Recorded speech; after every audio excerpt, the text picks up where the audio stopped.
Good morning guys, in front of me is HONOR Magic8 Lite, and let me show you how to add photo to contact.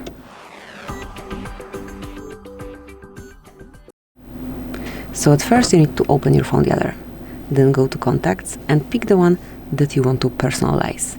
Now select edit and click on camera icon, which is for profile picture.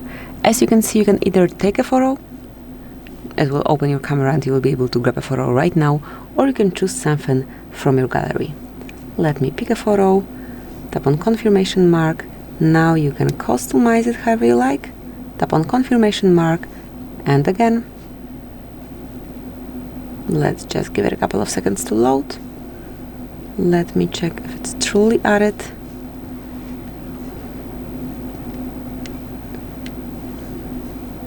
Okay, so now it's added.